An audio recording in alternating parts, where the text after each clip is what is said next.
We have another 1/3 scale DC statue from Prime 1 Studios. And while they represent the Super Sons, or the sons of Batman and Superman, I don't think they're represented correctly. Let's talk about that. Actually, it'll just be me talking and you listening. Naked. I know you're naked.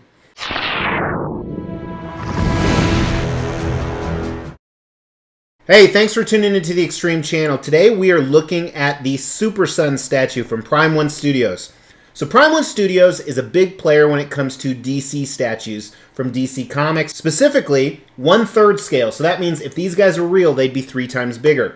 Now, as I said in the intro, this is Superman and Robin, so it's actually Damian Wayne and Johanthan Kent. With them, they have their own comic line where they're kids like this, where they're teenagers. Surely you've heard of Teen Titans, which I've never actually seen that, so I assume they're represented some way in there. But I bought this statue during Prime 1 Studios winter sale simply for the fact that it gave me triple reward points. We'll talk more about that with value. And I have an awesome spot where these will fit really well next to a bunch of other 1/3 scale DC pieces from Prime 1 Studios. Now, I originally had them on order about 6 months ago, but when the shipping bill hit, the shipping was quite a bit, so I decided, you know what, just go ahead and cancel it. I don't need it, I don't have room for it. But now that it's here in the collection, I actually really like it. Now, as I alluded to in the intro, the Super Sons are essentially heroes. They're going out, they're fighting. You can see here they destroyed a robot. We're going to assume it's an evil robot. But I think if they were real, because they're not, they wouldn't be good guys.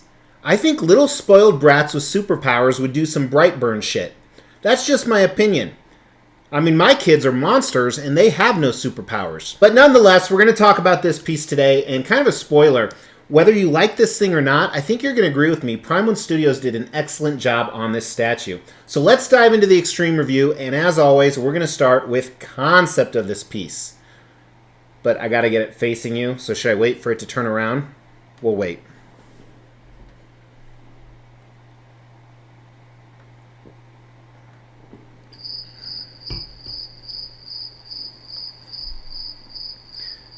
You know, if you're a member of the Extreme channel, you know the Raw videos, you see stuff like this all the time. If you're not a member, I'm soliciting you to be. Check out that join button below, because you can see awesome, exciting stuff like this. My freaking God, that's moving slow. I don't know why I called out to my God. I don't think he's going to move it quicker.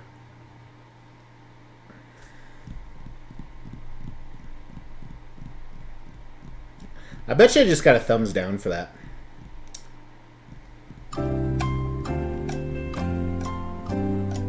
Almost there. You know, this is better than watching paint dry. Oh, it's almost there.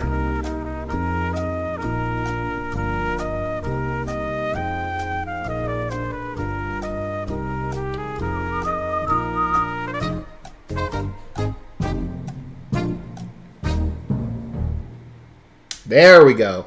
Now let's talk about concept of this piece. Now, while I'm not a huge avid follower of these guys in the comics, I can still ascertain a lot of this statue. On the bottom, you have a sub-base, a little bit of museum style, but it almost looks like a factory or a type of robot with this metal, with this dented up metal and kind of circuitry on some of the sides, different gears, things going on.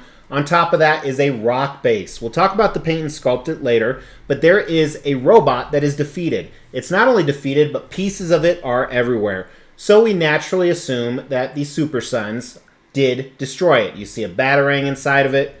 They're standing on top victorious because, of course, who wouldn't brag if they took out a giant robot? Now, the future Robin, or Damian Wayne, he's in more of a dynamic stance. You can see him, he's kind of jumping down, but I still think they're kind of posing for a picture. They're showing the victory that they just had. You can see that with Johanthan Kent, son of Superman. Their capes are kind of flowing in the wind. And with Johanthan Kent, the way I have him displayed right here, he actually has the heat vision. So I think that's pretty cool. This is a pretty intense statue. It tells a really cool story. It shows the fun-lovingness of the guys who would probably be Brightburns in real life, but that they're having fun. They defeated the enemy. They're proud of it. I love that they stuck with the classic costumes. Pretty cool concept. I think if you're going to make a Super Sun statue, they nailed it. So I actually give it a 5 out of 5 on the concept. Really well done. It's pretty dynamic for what it is. And, you know, realistically, while they're children, so it's smaller for a 1/3 statue, I think that helps build the value that we'll talk about later. So let's jump into the design of this piece. Now, an interesting fact, despite how small this is, extremely huge box, extremely heavy, and I ran into something with Prime 1 Studios packaging I never have before. Check it out. Now, since the box was so big, I actually had to take it out while it was still in the outside shipper in the art box you see there. So the unique thing was that it came in black foam. Traditionally, Prime 1 Studios uses the white foam. Now, the reason they did that is because it's multi-layered. So here is one layer, a lot of the pieces. The second layer had a few pieces of the robot, and then the base actually encompassed 2 different layers. So that was the big difference with this piece compared to traditional pieces that come in the white foam.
All right, let's measure these little bastards.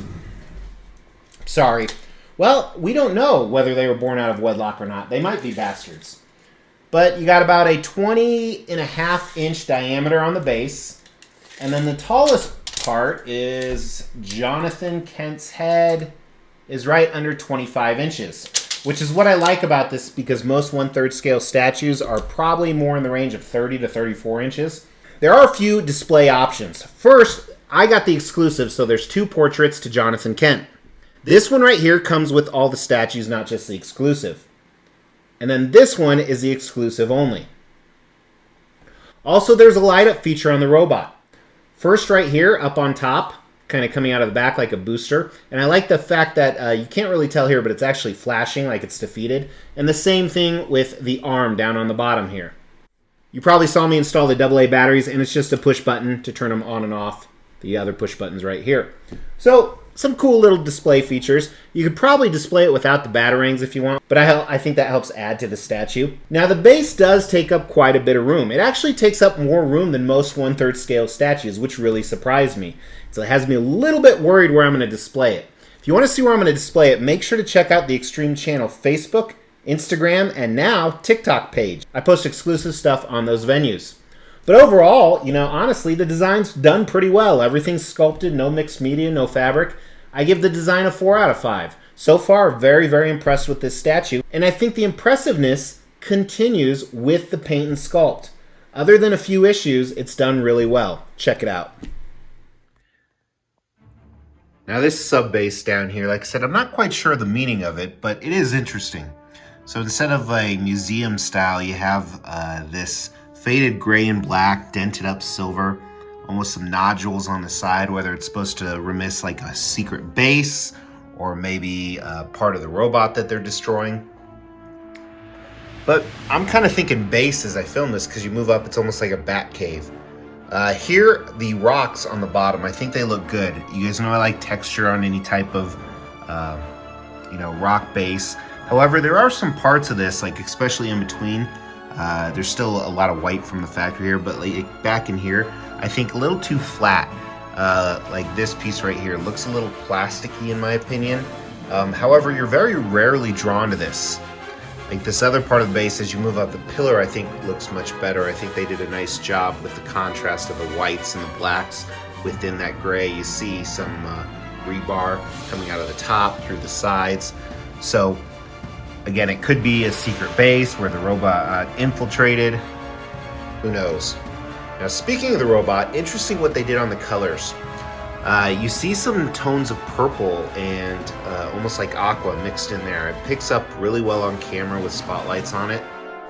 It's a little less subtle in real life, but I love how dented up this piece is to show that they really went through a pretty cool battle. Down here is where one of the light up features are. The head of the robot has the batarang inside of it. I assume that's the head. You have another partial arm over here, so really messed up, really dented. Again, I don't know if this robot is from a specific storyline, but the stars of the show are the pieces. Now, even though they're a very small part of the statue, I still think they command a lot of presence. Like I said, have their classic uniforms. I love the fact that Johanthan's wearing these kid shoes without socks, and the shoes look fantastic. The stitching, the detail on them, the colors. His skin is pretty pale, but the pants have a great texture. They're ripped up, which again kind of insinuates that fun-loving kid aspect to them. You can see the stretching in them. Pockets on back, and it's this darker, it's almost a mix between purple and blue, where then you have a lighter blue in the middle with some of the traditional Superman colors. The zipper of the hoodie he has, pretty cool. I love what they did with this. Really adds to, like I said, the storyline of the child.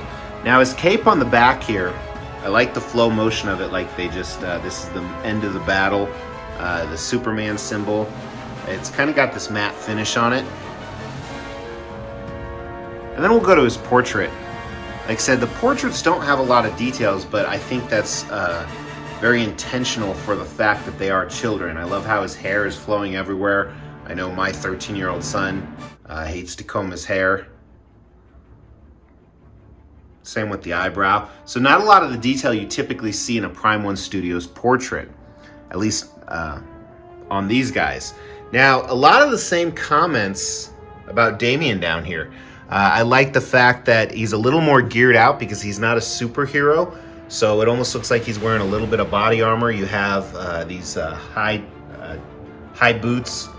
The Robin colors look fantastic on him. This is all sculpted, and some metallic knee pads. And then his pants, like I said, almost look like it's a little bit like some body armor on there. They're a little bit thicker with that dot pattern on there. And then his costume flowing in the wind has that extreme texture as well. Then awesome job on his utility pouch here. These look great. The fine detail, the stitching, they look like real leather. Really impressed. Now his cape doesn't, here's kind of a contrast. Not only because it's black, but it also looks pretty used and torn up, which, you know, I didn't expect that. Traditionally with Batman characters, you see a newer like cape. So it's interesting the contrast that his uniform looks so newer with his Robin symbol on the front, because he does eventually become the new Robin. And then the old ratty cape. Maybe there's part of the storyline, I don't know. He has the hood in the back, which is cool. Then his arms with these padded gloves and your traditional Batman spikes right there. Looks fantastic. So really impressed on the paint and sculpt of this piece. His portrait, I actually almost forgot that. So again, this is the only portrait. Again, hair kind of flowing in the wind, has a very childlike effect to it. His mask with the whited out eyes, large adolescent ears sticking onto the sides. Again, a very pale skin, not really a lot of detail. But it looks great. Really impressed with the paint and sculpt overall on this piece. All right, so like I said, I think that it's done really well. The base, especially the lower part of the base, you know, minus the robot, there are some things that I'm not a huge fan of, but you're not looking at that. I think the Supersons with the exception of the portraits. Although I do appreciate that childlikeness that they did, and typically I don't see that in too many statues. I think the uniforms are fantastic. I like the robot. I think both the paint and sculpt actually coincidentally are the same score, which has been happening a lot lately. But I give it a 4 out of 5 on both the paint and the sculpt. So let's talk about value for this piece. So they made 350 of these. 150 were the exclusive with the switch out head. Then the other 200 were actually just like this. It ran $1,000. I paid economy shipping, which took about 2 months from Prime 1 Studios. I think it was like $60 economy shipping. So I'm $1,060 all in. Now, I said all in. There's not a high demand for this. And typically, not always, but most of Prime 1 Studios DC 1/3 statues don't hold their value. The low ES on this really, really does help. And like I said, it's done really well. I think if I was patient, I could probably make my money back. But I'm going to give the value a 3 out of 5 on this piece. But it is truly unique. I doubt another company will ever do the Supersons. Now, does this statue have the X factor? Is it a 5 out of 5 statue? You know, it's not. And honestly, the biggest reason it's not is because it's such secondary characters. I mean, granted, Superman and Batman or Robin are generally, kind of higher up. But these are weird. People will look at this and be like, that's weird. Mrs. X helped me unpack it because, she's freakishly strong. And she had no comments on these. She has no comments on a lot of my statues. It's almost like she doesn't care. So I don't think this is a 5 out of 5, but, Prime 1 Studios did great on it. I think it's a 4 out of 5, simply for the fact that there's great paint, great sculpt, great concept. I like what they did with a lot of the design. Well done, Prime 1 Studios. So drop me in the comments what you think of this piece. Also, do me a favor, give me a like or dislike on the way out. And if you like stuff like this, or even if you don't, but you like me, go ahead and hit that picture of me, and then you can subscribe to the channel. Hit that bell notification. Please!